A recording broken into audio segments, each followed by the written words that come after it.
లష్కర్ బోనాలు మొదలయ్యాయి. బోనాలు అమ్మవారిని పూజించే హిందువుల పండుగ. ఈ పండుగ ప్రధానంగా హైదరాబాద్, సికింద్రాబాద్, తెలంగాణ, రాయలసీమలోని కొన్ని ప్రాంతాల్లో జరుపుకోబడుతుంది. సాధారణంగా జూలై లేక ఆగస్టులో వచ్చే ఆషాఢ మాసంలో ఈ పండుగను జరుపుకుంటారు. పండుగ మొదటి, చివరి రోజులలో ఎల్లమ్మ దేవికి ప్రత్యేక పూజలు చేస్తారు. భోజనం అనే అర్థం కలిగిన బోనం దేవికి సమర్పించే నైవేద్యం. మహిళలు వండిన అన్నంతో పాటు పాలు, పెరుగు, బెల్లం, కొన్నిసార్లు ఉల్లిపాయలతో కూడిన బోనాన్ని మట్టి లేక రాగి కుండలతో తమ తలపై పెట్టుకొని డప్పుగాళ్ళు, ఆటగాళ్ళు తోడుకొని రాగా దేవి గుడికి వెళ్తారు. మహిళలు తీసుకువెళ్లే ఈ బోనాల కుండలను చిన్న వేపరేమలతో పసుపు, కుంకుమ లేక కడి తెల్ల ముగ్గుతో అలంకరించి దానిపై ఒక దీపం ఉంచుతారు. మైసమ్మ, పోచమ్మ, ఎల్లమ్మ, పెద్దమ్మ, డొక్కాలమ్మ, అంకాలమ్మ, పోలేరమ్మ, మారెమ్మ మున్నగు పేర్లు గల ఈ దేవి గుళ్లను దేదీప్యమానంగా అలంకరిస్తారు. తెలంగాణ ప్రత్యేక రాష్ట్రం ఏర్పడిన తర్వాత బోనాల పండుగను రాష్ట్ర పండుగగా నిర్వహిస్తున్నారు. ఆషాఢ మాసంలో దేవి తన పుట్టింటికి వెళ్తుందని నమ్మకం. అందుకే భక్తులు ఈ పండుగ సమయంలో దేవిని దర్శించుకొని తమ స్వంత కూతురు తమ ఇంటికి వచ్చిన భావనతో భక్తి శ్రద్ధలతోనే కాక ప్రేమానురాగాలతో బోనాలను ఆహార నైవేద్యంగా సమర్పిస్తారు. ఈ తంతును ఊరడి అంటారు. వేర్వేరు ప్రాంతాల్లో పెద్ద పండుగ, ఊర పండుగ వంటి పేర్లతో పిలుస్తారు. ఊరడే తర్వాతి కాలంలో బోనాలుగా మారింది. పూర్వకాలంలో ఈ పండుగ రోజున దుష్టశక్తులను ప్రారద్రోలడానికి ఆలయ ప్రాంగణంలో ఒక దున్నపోతును బలి ఇచ్చేవారు. కానీ నేడు దున్నపోతులకు బదులు కోడి పుంజలను బలి ఇవ్వడం మానవాయితీగా మారింది. పండుగ రోజున స్త్రీలు పట్టుచీరలు, నగలు ధరిస్తారు. పూనకం పట్టిన కొందరు స్త్రీలు తమ తలపై కుండని బోనం మోస్తూ డప్పుగాళ్ల లయబద్ధమైన మూతలకు అనుగుణంగా దేవిని స్మరిస్తూ నర్తిస్తారు. బోనాలను మోసుకెళ్తున్న మహిళలను దేవి అమ్మవారు ఆవహిస్తారని విశ్వాసం. మహంకాళి అంశ రౌద్రాన్ని ప్రతిబింబిస్తుంది కావున ఆమెను శాంతపరచడానికై మహిళలు ఆలయం సమీపించే సమయం వరకు వారి పాదాలపై మిగిలిన భక్తులు నీళ్లు కుమరిస్తూ ఉంటారు. తమ భక్తికి చిహ్నంగా ప్రతి భక్త బృందము ఒక తొట్టెలను, కాగితము, కర్రలతో కూర్చబడిన ఒక చిన్న రంగుల పరికరము సమర్పించడం ఆచారంగా వస్తుంది.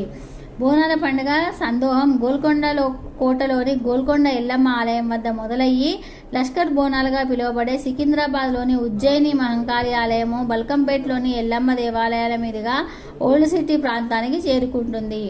దేవి అమ్మవారి సోదరుడైన పోతురాజును ప్రతిబింబించే ఒక మనిషి చేత పండుగ సమూహాన్ని నడిపించడం ఇంకొక ఆనవాయితీ. పోతురాజు పాత్రను పోషించే వ్యక్తి సురద్రూపిగా, బలశాలిగా ఉంటాడు. ఒంటిపై పసుపు, నుదుటిపై కుంకుమ, కాలికి గజ్జెలు కలిగి చిన్న ఎర్రని ధోతిని ధరించి డప్పు వాద్యానికి అనుగుణంగా ఆడుతాడు. అతను భక్త సమూహమును మందు పలహారం బండి వద్ద నర్తిస్తాడు. అతను పూజా కార్యక్రమాలు ఆరంభకుడిగా, భక్త సమూహానికి రక్షకుడిగా భావించబడతాడు. కొరడాతో బాదుకుంటూ వేపాకులకు నడుముకు చుట్టుకొని అమ్మవారి పూనకంలో ఉన్న భక్తురాన్లను ఆలయంలోని అమ్మవారి సమక్షానికి తీసుకెళ్తాడు. బోనాల పండుగ దేవికి నైవేద్యం సమర్పించి పండుగ కావడం చేత ఆ ప్రసాదాన్ని కుటుంబ సభ్యులు అతిథులతో పాటు స్వీకరిస్తారు. నివేదనాంతరం మాంసాహార విందు భోజనం మొదలవుతుంది. పండుగ జరిగే ప్రాంతాలలో వేపాకులతో అలంకరించబడిన వీధులు దర్శనమిస్తాయి. జానపద శైలిలో ఉండే అమ్మవారి కీర్తనతో నిండిన మైకు సెట్ల హోరులో పండుగ వాతావరణం విస్తృతంగా ప్రస్ఫుటమవుతుంది. రంగం పండుగ రెండవ రోజు ఉదయం జరుగుతుంది. ఈ రంగం కార్యక్రమాల్లో పోతురాజు వేషం వేసిన వ్యక్తికి పూనకం వస్తుంది. ఆ వికృతమైన కోపాన్ని తగ్గించేందుకు అక్కడ ఉన్న భక్తులు కొమ్మోలు తిరిగిన మేకపోతును అందిస్తారు. పోతురాజు తన దంతాలతో ఆ మేకపోతును కొరికి తల, మొండెం వేరు చేసి పైకి ఎగురవేస్తాడు. దీన్నే గావు పెట్టడం అంటారు. ఈ కార్యక్రమం జాతర ఊరేగింపు తర్వాత జరుగుతుంది. బోనాలు అంటే భోజనం. ప్రకృతి బోనం, వికృతి బోనం అంటే భోజనం. జానపదులు తమకు ఇష్టమైన గ్రామ దేవతలకు సమర్పించే నైవేద్యమే బోనం. దీన్ని కొత్త కుండలో వండి ప్రదర్శనగా వెళ్లి గ్రామ దేవతలకు భక్తి ప్రపత్తులతో సమర్పిస్తారు. చిన్న ముంతలో పానకం పోస్తారు. దానిపై దివ్య పెట్టి బోనం జ్యోతి వెలిగించి జాతర కన్నుల పండుగ నిర్వహిస్తారు. వేటపోతు మెడలో వేపమండలు కట్టి వ్యాధి నిరోధక శక్తిని పెంచే పసుపు కలిపిన నీరు, వేపాకుల్ని చల్లుకుంటూ భక్తులు ఊరేగింపుగా గ్రామదేవతల ఆలయాలకు తరలి వెళ్లి బోనాలు సమర్పిస్తారు. ఇలా బోనాల సమర్పణ వల్ల దేవతలు శాంతించి అంటువ్యాధులు రాకుండా కాపాడుతారని ప్రజల విశ్వాసం. అమ్మవారి ఆకారంలో అలంకరింపబడిన రాగి కలశాన్ని ఘటం అని బోధిస్తారు. సాంప్రదాయానికి వస్త్రధారణ, ఒంటిపై పసుపు కలిగిన పూజారి ఈ ఘటాన్ని మోస్తాడు. పండుగ మొదటి రోజు నుండి చివరి రోజు నిమజ్జనం దాకా ఈ ఘటాన్ని డప్పుల మేళ వాద్యాల నడుమ ఊరేగిస్తారు. ఘటం ఉత్సవం రంగం తర్వాత జరుగుతుంది. హరిబౌలిలోని అక్కన్న మాదన్న దేవాలయంలో వారి ఘటముతో ఏనుగు అంబారిపై అశ్వాల మధ్య అక్కన్న మాదన్నల బొమ్మల నడుమ ఊరేగింపు మొదలై సాయంత్రానికి కన్నుల పండుగగా నయాపూల్ వద్ద ఘటముల నిమజ్జనంతో ముగుస్తుంది. లాల్ దర్వాజా నుండి నయాపూల్ వరకు వీధుల వెంబడి వేలాది మంది ప్రజలు నిల్చుని రంగరంగ వైభవంగా అలంకరించబడిన ఘటాలను చూస్తారు. పోతురాజుతో పాటు వివిధ పౌరాణిక వేషధారణలో ఉన్న కుర్రవాళ్ళు తమదైన రీతిలో జానపద గీతాలు వాయిద్యాల మధ్య నృత్యం చేస్తారు. ఓల్డ్ సిటీలో జరిగే ఘటాల ఊరేగింపులో హరిబౌలి అక్కన్న మాదన్న, లాల్ దర్వాజా, సింహవాహిని మహంకాళి, ఉప్పుగూడ, మీరాలం మండి, కాసారగుట్టలోని మహంకాళి ఆలయాలు, సుల్తాన్ షాహీలోని జగదాంబాలయం, షాలిబండ, అలీజా కోట్ల, గౌలిపూర, సుల్తాన్ షాహీలోని బంగారు మైసమ్మ దేవాలయాలు, అలియాబాద్లోని దర్బారు మైసమ్మ మందిరం, చందులాల్ బేలాలోని ముత్యాలమ్మ గుడి పాల్గొంటాయి. శాస్త్రీయ కారణాలు ఓం సర్వస్వరూపే సర్వస్యే సర్వశక్తి సమన్వితే భయభ్యో సహస్రో దేవి దుర్గాదేవి నమోస్తుతే. మన తెలంగాణ పండుగలలో బోనాల పండుగ కూడా ఒకటి. తెలంగాణ ప్రజలు ఎంతో సంతోషంగా జరుపుకునే పండుగ.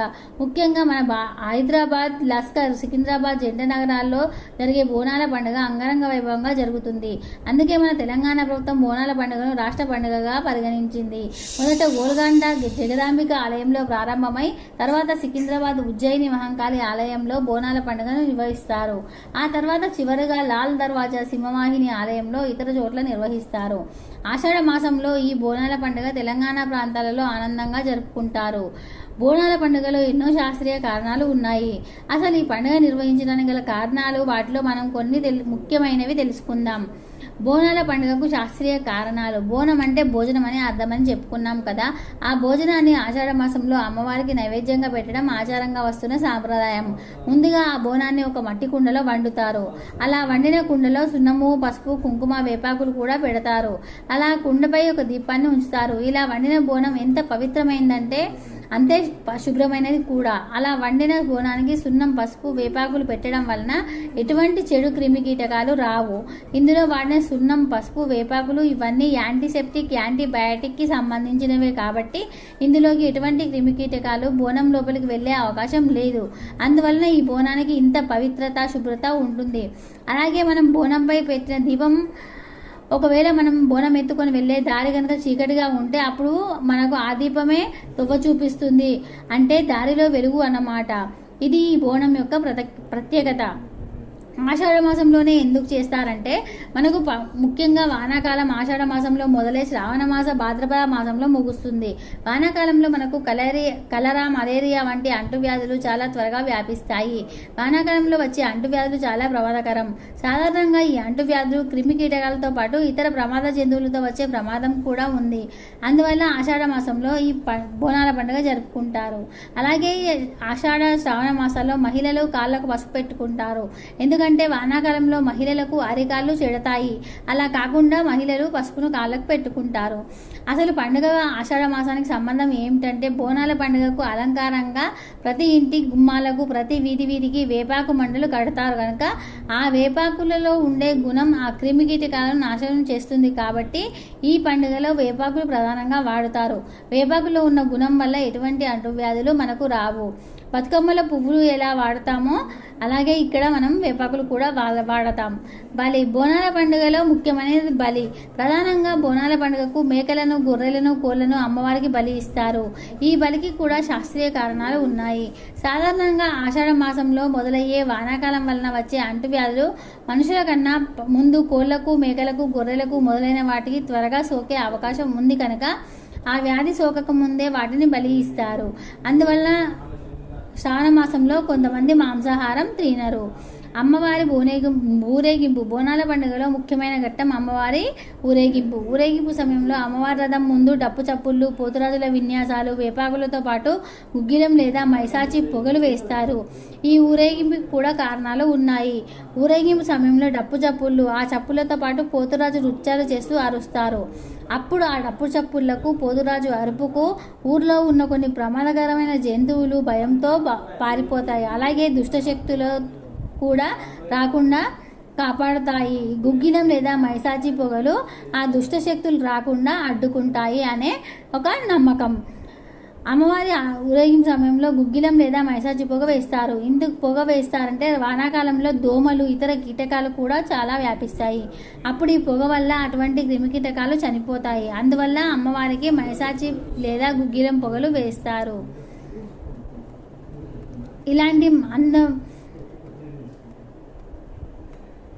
ఇలాంటి బోనాలు మన హైదరాబాద్లో జరగడం మన అదృష్టం. కాబట్టి మీరు కూడా ఈ బోనాలు గోల్కొండకు వెళ్ళి బోనాలని తనితీరా చూసి అమ్మవారిని దర్శించుకోవాలని ఆశిస్తూ,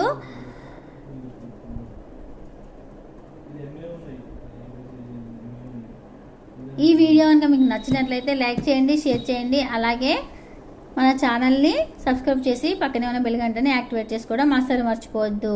జై పోచమ్మ తల్లి, జై ఎల్లమ్మ తల్లి, జై మైసమ్మ తల్లి.